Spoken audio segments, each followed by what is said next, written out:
Hello, annuity producers. Here's a question for you. Did you know that over 80% of our country's financial assets is owned by people over the age of 50?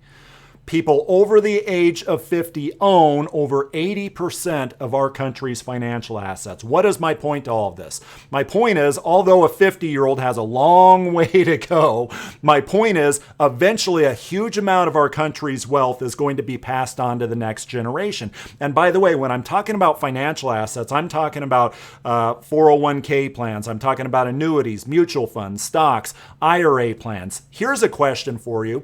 When an IRA gets passed on to the next generation, let's say that John Doe passes away this year, that $1 million traditional IRA, what does Jimmy Doe have to do within a 10-year period of time?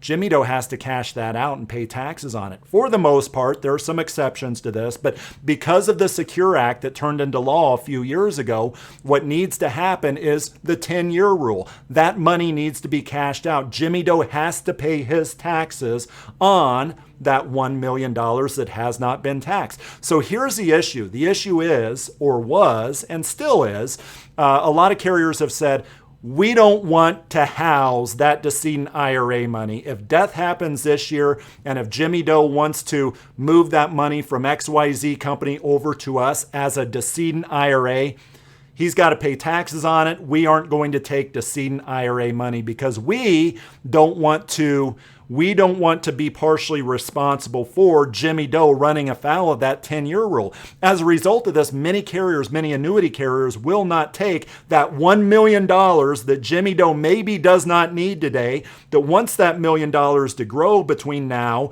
and 5 years, 7 years, 10 years from now. What are you to do with it? Well, I'm here to tell you that I've identified 8 or 9 annuity companies that will take that decedent IRA. So if John Doe passes away over here, what are the companies that Jimmy Doe can move that money to? So that money via an annuity can grow for 5 or 7 years. And then, of course, he cashes it all out and pays the taxes that the IRS wants him to pay on it. Let me know if you want to know who those companies are. And if you're not working with CG Financial Group when it comes to annuities, life, or long-term care, what are you waiting for? On the left-hand side, you can see where you can go to the website and you can be added to our email list. You can also subscribe to my YouTube channel. Thank you, folks, and have a great day.